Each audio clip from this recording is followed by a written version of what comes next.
When did we start doing this show? What is Uh, time? 1936. That sounds Oh, right. so, yeah. Okay, so you started at 36. That makes sense because I think I was born in 1898. Wow, you got Chris beat by a couple years. Dude, that's the Yeah. first time. Time is a flat steampunk circle.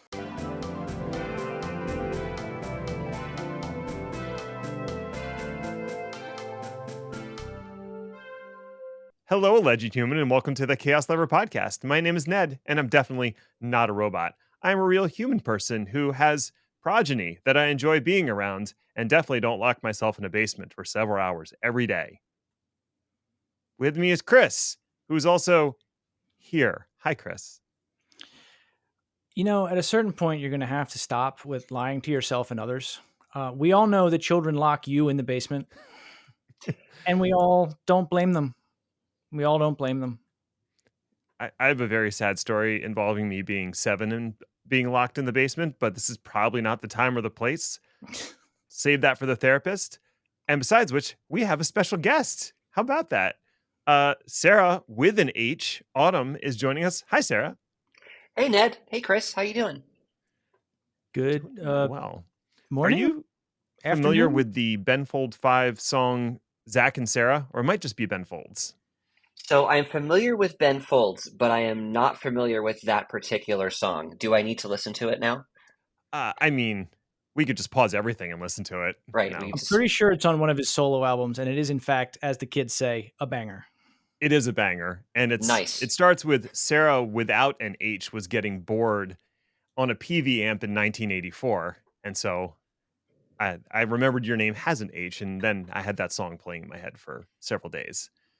That's perfect. Also, I don't play a PV, but if I maybe I need to convert to not an H and buy a PV so I can be cool like that song. I don't want you to be bored. That's very true. So we're here to talk about Ben Folds for the next hour or so. So I hope everybody has prepared appropriately. This Everyone is great. remembers all the names of the albums, I'm sure. There's the one named after that German. Reinhold Messner? God bless you. Thank you. No, I'm kidding. The topic today is plain old telephone service, aka POTS, which is stop backwards, and also tops, anagrammed, as well as spot and ops. Stop me, someone. Let's go with please. stop. Yeah. Okay, good. It was in there. It was right in front of me. And the inspiration for this episode was actually a previous episode we did talking about technology symbols and phrases that have lost their original meaning, or at least the source no longer matters. And the good old telephone actually featured heavily, from phrases like ringing someone up to hanging up to dialing a number. And of course, the phone icon on my handset, which my daughter absolutely does not understand. A phone to her is a rectangular slab that she can play games on and listen to music and maybe like possibly make a call, but no, probably not. But there is a rich history of telephone and telephone service that I am completely unqualified to tell, so we brought on an expert. Sarah, welcome again. Who are you? What do you do? Gosh, so my name is Sarah Autumn. I have a real job, quote unquote, but my the thing I spend the most time doing is I'm a volunteer at the Connections Museum in Seattle, and I am essentially the chief engineer of all of our big telephone switching systems. I've been doing that for about 10 years now. Wow. And And everything, is it just a general purpose telephony museum? Is there a specific thing that you try to do, or is it just anything you can get your hands on, you will put into the museum, make operable, and possibly connect to Linux? Okay, so yes, if you know and love any hoarders or pack rats in your life, there's definitely a strong current of that in the museum, and there's a lot of overlap between, telephony and other associated weird hobbies. But our museum has surprisingly few telephones, fewer than you'd think for a museum that is, a telephone museum. We mostly specialize in what what's behind the curtain, so to speak, what would be in those big telephone central offices. and things like that. Though we kind of have a little bit of everything. Phone systems have long been a bit of a mystery to me. One of my early jobs, I ended up punching down lines for the internal phone system at the office I was working in, and a much older gentleman explained to me what the wires did and what they were for, and then gave me access to the PBX, where I typed in very cryptic commands into a green screen that did things, and it never really lost that element of magic. Magic, mystery, terrifying connection of things that shouldn't work together but somehow do. Tin can and Yeah, strings. there's always been a huge element of mystery behind the phones, mostly because Ma Bell um, really kept the curtain mostly closed. You know, Mm, they would say something about blah blah blah. There's many operators here connecting your calls, or many men working on these machines, but for the most part, the general public never really understood it. You know, there was never a window into that procedure, or that system that's going on behind the curtain. I found it much more closed off than some of the other technologies I was working on at the time, like servers and operating systems and things like that. Those seemed to have solid guides that were helpful and just a better UI in general. Everything in the phone system seemed very esoteric and designed by someone who actively hated normal people. Oh my goodness, yes. I sometimes I feel like when I'm working with certain systems, I feel like they're trying to hurt me. Hmm. Um, we can get into it, but a lot of that weird esoteric language and these like insane design choices, you can trace that all the way back to a decision that someone made, 50 or 100 years ago, or to some language that was like really common in the phone system 50 or 100 years ago that just means nothing to us today. It's it's legacy compatibility all the way down. Interesting. So going back to those early days of the telephone service when people were first starting to get it in their houses, can you describe what was involved when I picked up the phone to call someone back in, I don't know, like 1910 or something? What was happening from when I picked up the phone or the receiver to call somebody through connecting that call to somebody else? So in the first days of the telephone, you likely had what's called magneto service, and there would be on your wall you had a big wooden telephone that looked like kind of a miniature coffin almost, right? And you had the mouthpiece projecting out in front of you at eye level or slightly below, and then you had a handset that you'd pick up and put to your ear. And when you did that, you actually had to turn a crank on the side of Hmm. your phone, right? And that crank is what actually signaled the operator that you were requesting service. And then the operator, when she saw that signal, she would plug in a cord and ask, "Number, please." And then you would tell her the number, or hopefully the number of the person you wanted to speak to. Sometimes you just tell her the name. Hmm. And then the operator, perhaps in tandem with other operators, depending on who you were calling, would plug in series of cords and then establish a connection to the other party. They would ring their phone for you, so the operator would actually ring the telephone, and then when the other party picked up, the operators would remove themselves from the call, and then you and the other person could talk. Did they always remove themselves from the call? They did not. So, right. In So in big cities, yes, mostly because they were too busy and they Right. were too closely supervised to, get into anything like that. But it was pretty common for operators in smaller towns who didn't have much to do. Hmm. Um, it was pretty common for them to get in on all the latest gossip.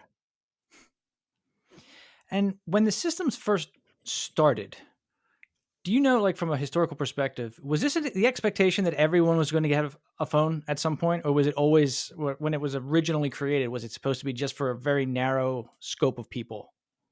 So Alexander Graham Bell, who was arguably one of the inventors of the telephone, he said later on that he imagined one in every home. But just like most new things, like most emerging technologies, that was absolutely not the case at first, Mhm. right? Like we have, VR technologies that exist, but certainly not everybody has a Vision Pro or whatever, right? Um, so it took quite a while before there was actual democratization of this service, right? Mm. The first people to get telephone service were doctors, lawyers, um, businesses like butchers or cobblers, stuff like that. And this was primarily so that they could call each other, but your mom and your dad and your brother didn't have phones for quite a while, right? And I even had a very good friend of mine who grew up in the farming community south of Seattle in the 1920s, and his family didn't have a phone or electricity until at least the 30s, if not later. So Wow. kind of took a long time. Right. And that's an interesting point too. Ned kind of alluded to earlier. When this started rolling out, how did they decide, what the numbers were? Like, how did you reach somebody? I think everybody knows the most famous old timey phone number on earth is also from a Ben Folds song. It's Pennsylvania 65000. Hmm. What's that about? Okay, so there's two questions here, and we can unpack both of them. The first one is like, where did phone numbers even come from? And the Mhm. second question is, what is Pennsylvania 65000? Because yeah, that was a real number, and it up until a few years ago, I think it still worked. So the first half is, okay, where did phone numbers come from anyway? At the very beginning, um, we really didn't use phone numbers at all, because if you only had like 20 to 50 subscribers in your entire town, there's no need to use numbers, right? Because you'd call the operator and say, get me a doctor, and the operator would connect you to the jack for the doctor. Mhm. But as cities started to grow, and as phone service kind of spread out into larger suburbs and even larger cities like New York and Chicago and stuff, the number of subscribers began to be such that if you called the operator and asked for the doctor, the operator would say, which one? Right? Mhm. So it it sort of became understood that we now had to start just numbering our subscribers and assigning numbers to everybody. And so the operator had a bunch of jacks in her switchboard in front of her, and each of those jacks had a number next to it. So if you picked up the phone and asked for number 92, the operator would just plug your cord into 92, and that made everything much, much easier. That implies that they would have to start distributing phone books though, because you wouldn't have memorized everybody's number and who it mapped to. Yes, but surprisingly, they started distributing phone books right away. They just didn't have numbers in them. So Oh, the so you know who has service or who's a subscriber. Exactly. And in some towns, Seattle was one of them, you had two competing telephone companies. So each telephone company would hand out a book of their subscribers. Oh, could you not call someone who is using the other service? Exactly. So sometimes if if you were a business and you wanted to maximize the number of people who could solicit services from you, you had to have two telephones, one from each of the telephone companies. Oh, wow. That is that's wild. That's like if I was on Verizon and you're on T-Mobile and I'm not able to call you because we're on two different Exactly. phone. Well, Yep. that's probably still true because the other person has T-Mobile. Oh, that's all right. They're So not a sponsor. It's fine. So this is the part where things get complicated, right? Because things start to have to scale. You go from, like we talked about this with the history of the internet episode, where there used to be a list that you could just download all of the websites. And then very quickly, it became impossible to do that. You had to get some type of a formalized system to figure out what they were, and it had to be able to you had to be able to have like millions of people online. The system for the telephone, it sounds like it went through that same kind of so it's called a growth. Yeah, incredibly much. So the same type of scaling we found on the internet, in the early days, that was absolutely present in the telephone system from like the late 1800s to like the 19 middle of the 20th century, right? When Bell invented the phone, he didn't ever think about how to connect more than two of them. That was Mhm. not that was not interesting to him. He sort of invented the phone and then went to fly kites. Um, so it Fair. was left to the telephone companies to figure out, okay, if we're going to make use of this invention, how are we going to connect 5 telephones together, 50 telephones, 500, and so on? And the naive thing to do is say like, okay, just run a wire between everyone's house and everyone else's house. Mhm. But that, the more you think about it, you realize it doesn't scale well at all. Right. So that's why they kind of came up with the idea of central offices or telephone exchanges where all the wires would go there, and then someone working in the exchange would be responsible for plugging in the different cords. But then there's another layer of scaling when you get to a city like New York, where you have hundreds of telephone exchanges in just one city, right? So how do you connect all of those exchanges together in a way where someone in Lower Manhattan can call someone in Queens or someone in Newark?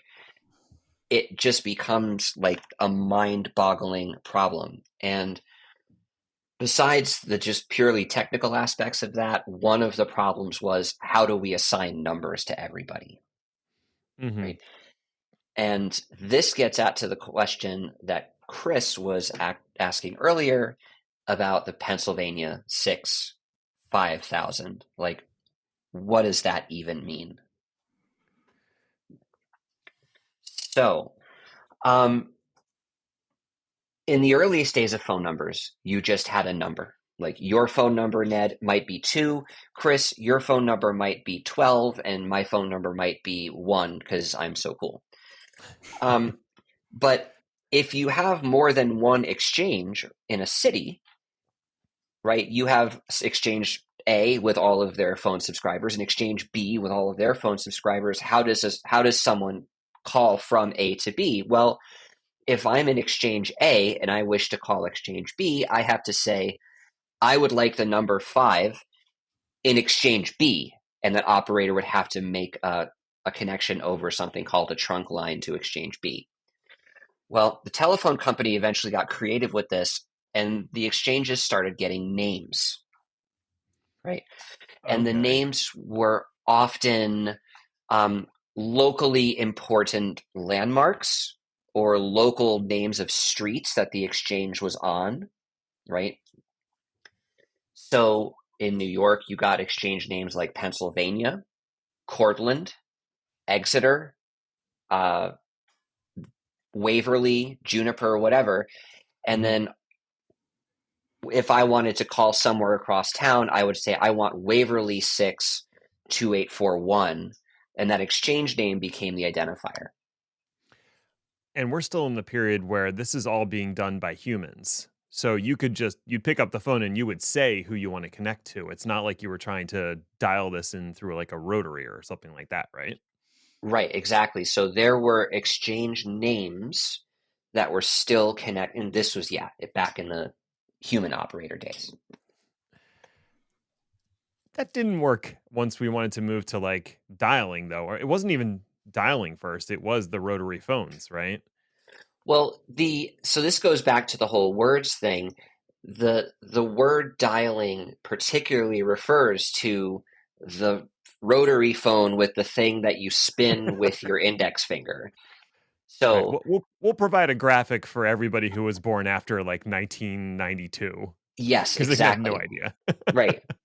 So, this was a problem, and there were two competing systems that were introducing dials at different times. And there were a bunch of false starts and a bunch of things that sort of worked, but not really. And if you ask me, if you want me to, I can go into them all in detail. But for the sake of our story right now, the dial that became the standard telephone dial was introduced by AT&T in roughly 1916-ish time frame. Okay. And the big advantage to their dial, like the big invention that changed the game, was that they put letters in the holes of their dials next to the numbers. Okay.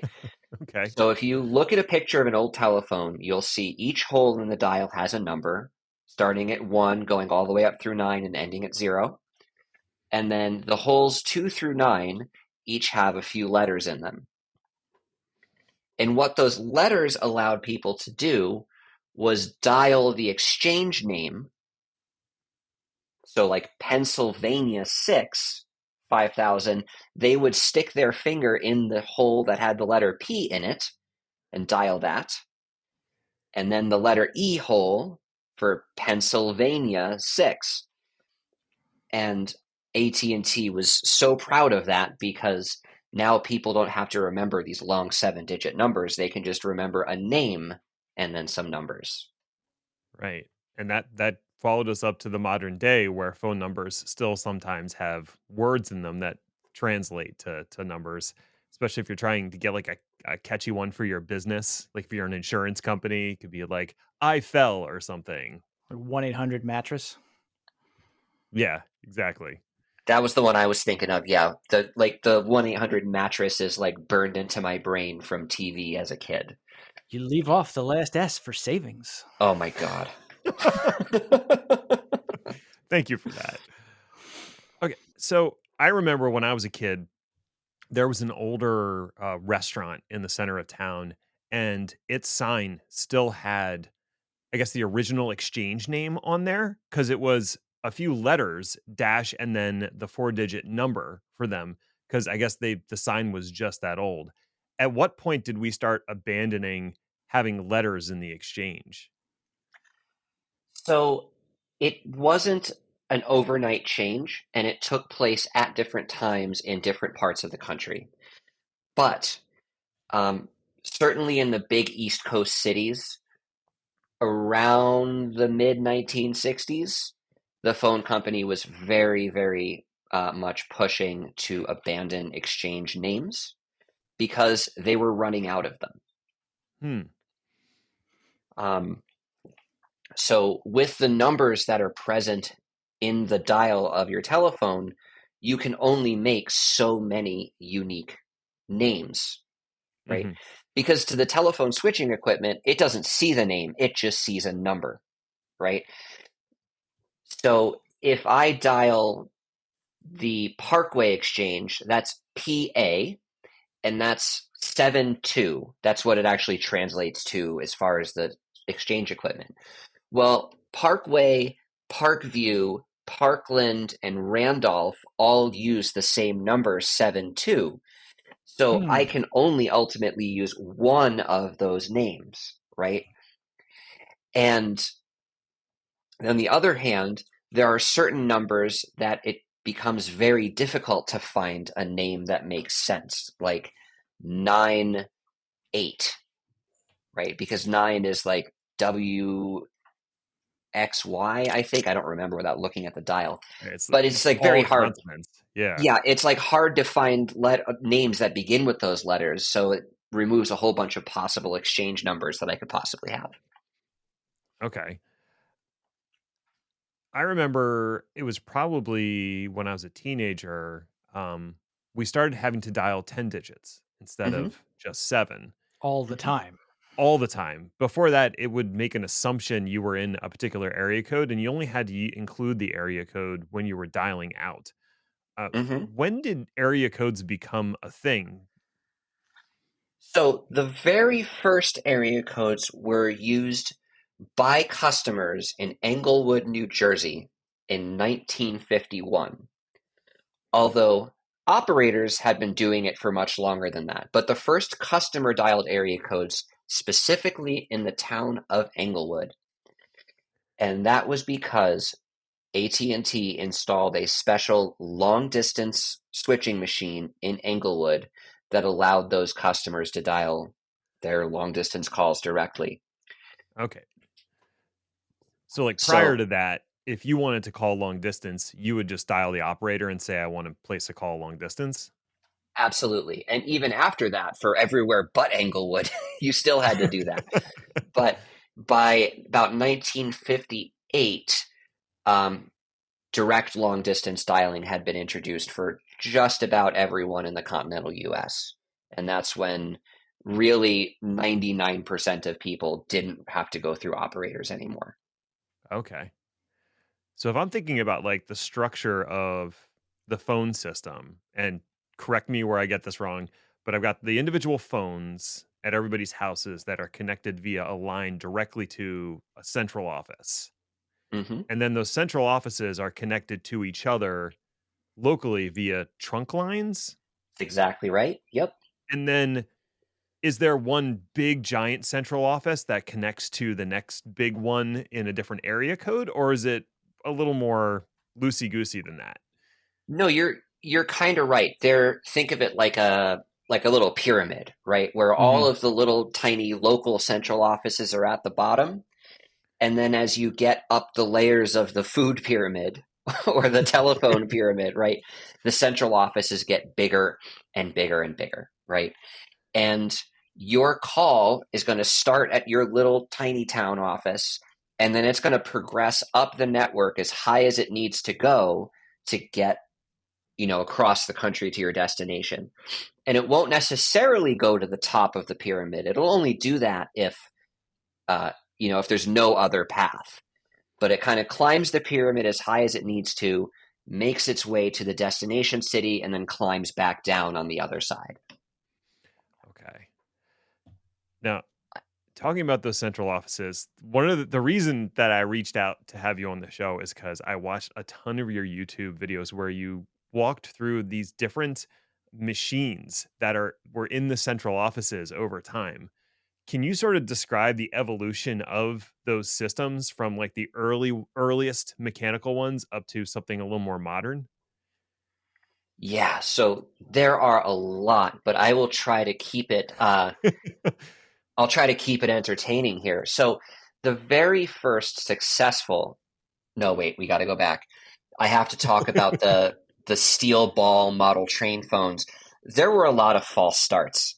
Oh, Okay. yeah. Okay. There were so many, like there was one system that I don't know if it was ever built, but it used these like steel balls and different rails with opening and closing interchanges to like, and then when the customer would dial, the ball would be diverted to a different set of rails, and it would just go down this whole little model train roller coaster thing until the ball ended up at the called party, and then like an elevator would bring it back to the top.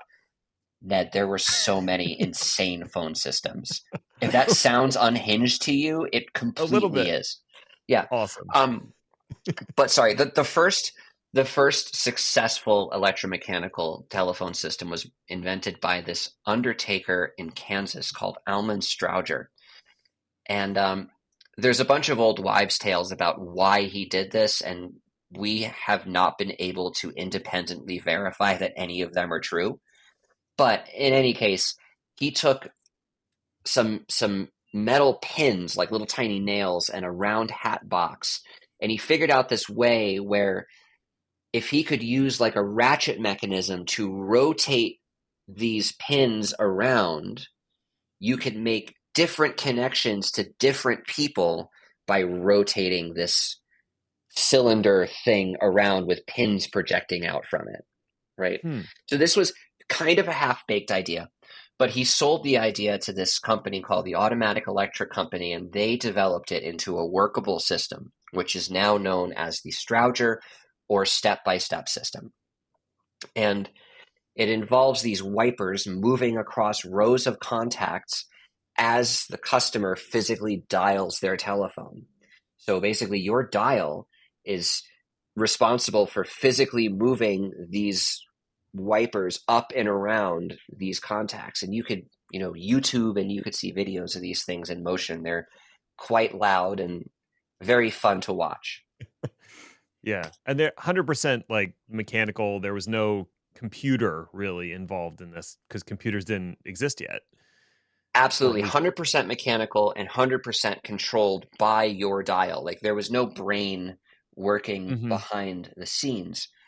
Um, my favorite system was called the panel switch, and it was it was introduced by AT&T in New York and Omaha, Nebraska in the early 20s. And this one was the first one to have kind of a brain, where when you pick up your phone, you're assigned to your very own CPU. Of course, it wasn't called that in the 20s, but you get assigned to your very own CPU. And you dial into this thing, and it remembers what you dial. And then it looks up the number you dialed in a big, mechanical database. And then the CPU then drives these rods up and down over these great big frames to build a connection for your call. And then once it's built the connection, the CPU thing drops off and then goes to handle the next caller. So that's the machine that I enjoy working on the most in the Connections Museum. And it's the only one of its kind left in the entire world. So it's very Wow. much a proto computer. And what were we looking at in terms of machine reliability? It sounds like there's a lot of moving parts and really Oh, precise small motions, right? To go from one channel to another. absolutely, you got it. It's an insane amount of tiny, precise mechanical motion. But one of the things that was really important to the phone company, probably because money was involved, was reliability. And even in these old, cantankerous, massive, incredibly intricate machines, everything was provided in multiple. So there was never a single point of failure, right? Mm. That means that you could lose an entire bay of equipment. And sure, you might have a little bit less redundancy for a little while, but calls will still go through. Customers will still pick up their phone and get dial tone. And this was a very, very this was a how do I say this? This was a thing of pride for Right. Sure. AT&T, was their reliability. And it was really amazingly fantastic, especially given the complexity and intricacy of these mechanical devices. Wow. And yeah, if folks haven't watched the YouTube videos, it's fascinating to watch how these things actually connected a call. Um, we're running a little short on time, but there is one other big area that I wanted to ask you about, and that is the weird sounds that phone systems make. Hmm. Um, I don't know if you're familiar with the story of the Cisco phone system hold music. Oh my God, it's burned into my brain. Yeah, Yeah. I definitely spent 2 hours on hold with I forget which support company it was when I was working in tech, and so I was just listening to that over and over and over. I think it's called Opus or Hmm. something. Yep. If people aren't familiar with that, go check out the This American Life episode about it. It's Yeah. fascinating.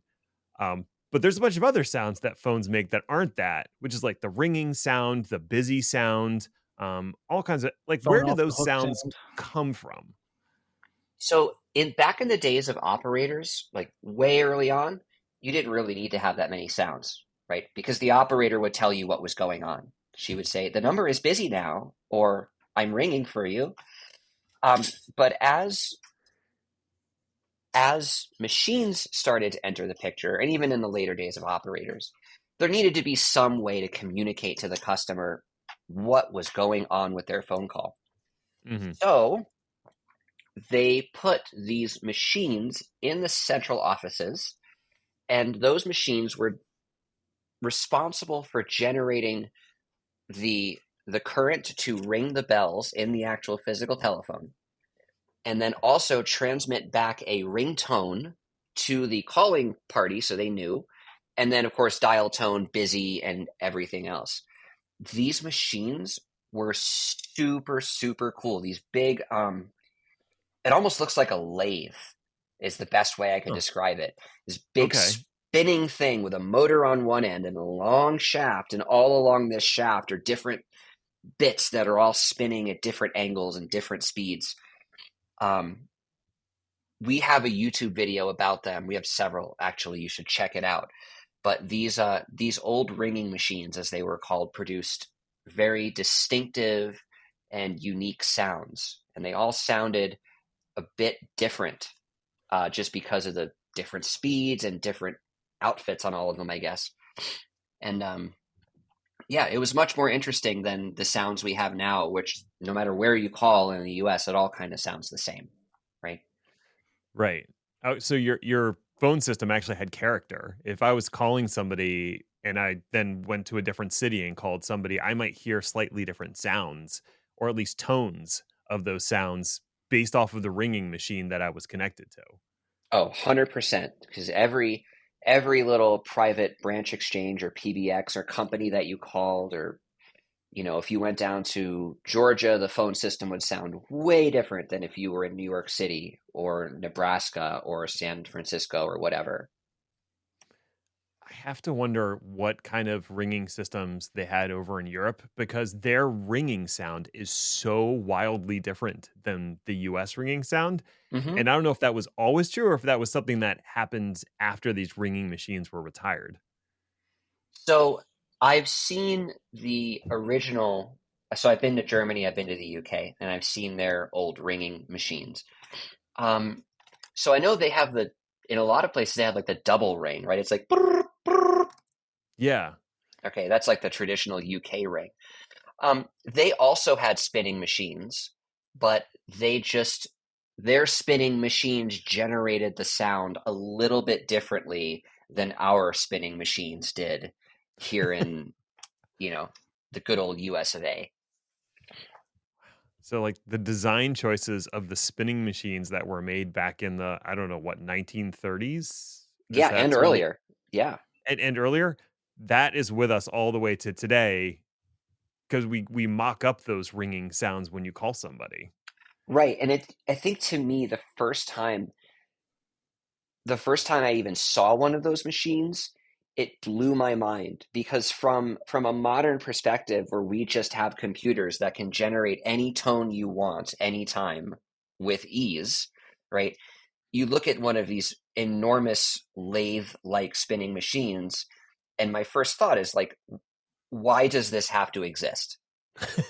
Right? Like it's beautiful, but surely there's a better and easier way to do this.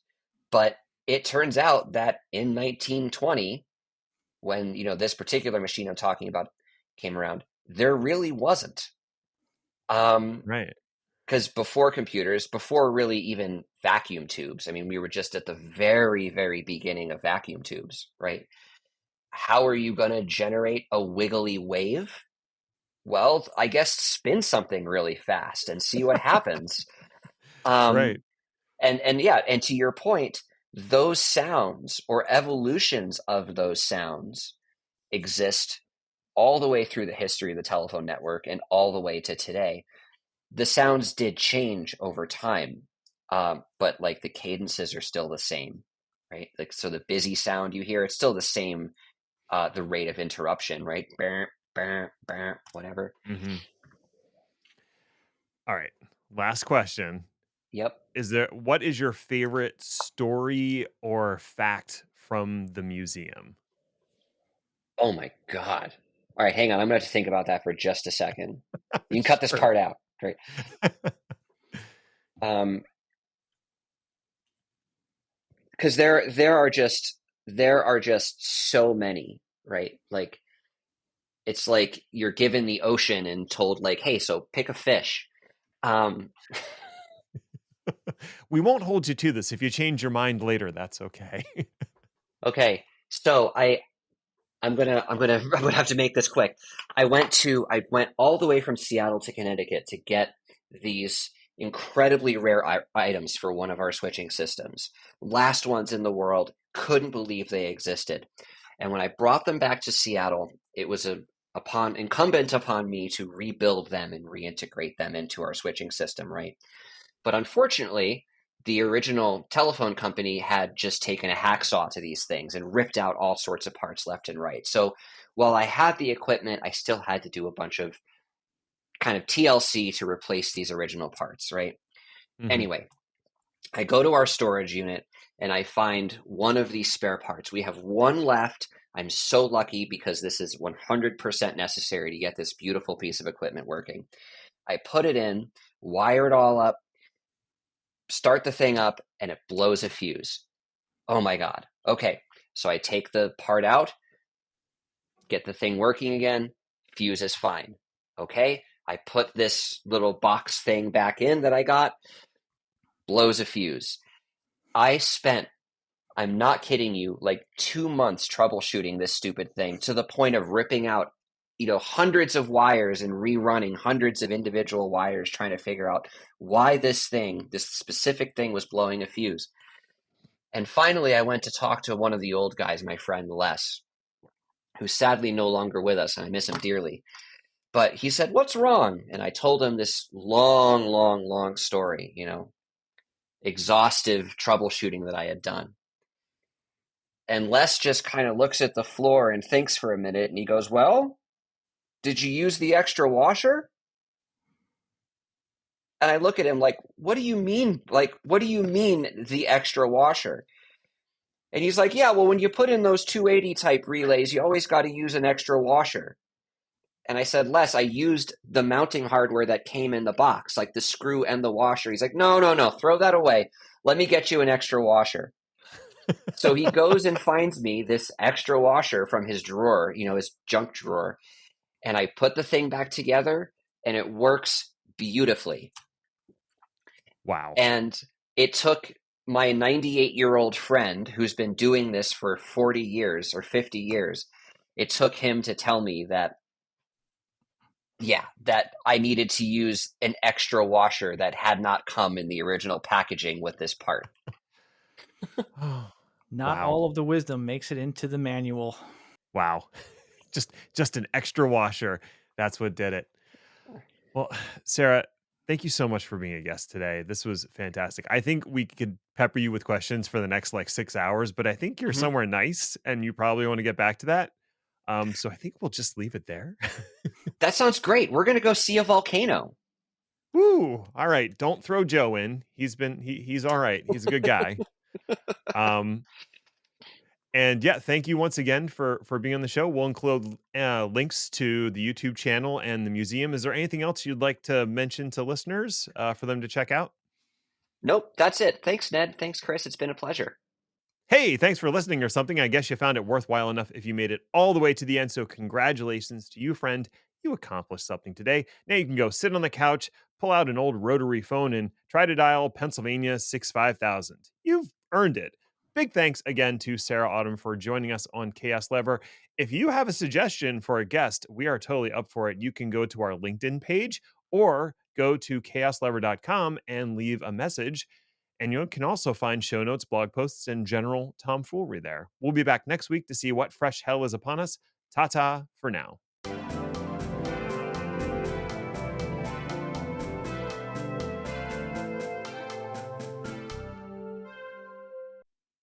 Ahoy hoy.